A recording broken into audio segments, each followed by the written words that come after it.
Saudaraku yang kekasih, aku berdoa semoga engkau baik-baik dan sehat-sehat saja dalam segala sesuatu, sama seperti jiwamu baik-baik saja. Judul: Orang berdosa tidak berbahagia di hadirat Tuhan. Ayat renungan Ayub pasal 27 ayat 8 dan 10. Karena apakah harapan orang durhaka? Kalau Allah menghabisinya, kalau ia menuntut nyawanya, dapatkah ia bersenang-senang karena Yang Maha Kuasa dan berseru kepada Allah setiap waktu? Saudaraku, dalam keadaan tanpa dosa, manusia dapat menikmati hubungan yang penuh sukacita dengan Allah. Oleh karena di dalam Dialah tersembunyi segala harta hikmat dan pengetahuan. Kolose pasal 2 ayat 3. Namun, setelah manusia jatuh dalam dosa, tidak lagi dapat merasakan sukacita yang kudus. Bahkan ia berusaha lari dan bersembunyi dari hadirat Allah. Demikianlah keadaan dari hati yang belum diubahkan. Manusia tidak lagi harmonis dengan Allah dan tidak lagi menemukan sukacita dalam hubungan dengannya. Orang berdosa tidak bisa merasa bahagia di hadirat Allah.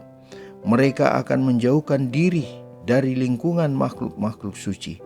Bahkan sekiranya pun orang berdosa diizinkan masuk ke dalam kerajaan surga, mereka tidak akan bahagia. Sebab surga dipenuhi kasih yang tidak mementingkan diri sendiri. Setiap hati menyambut kasih Allah yang tidak terbatas. Kasih yang demikian tidak mendapat tempat hati orang berdosa. Pikiran, minat, dan motif orang berdosa menjadi asing bagi penduduk surga yang tidak berdosa. Dia akan menjadi sebuah nada sumbang di tengah alunan melodi surga.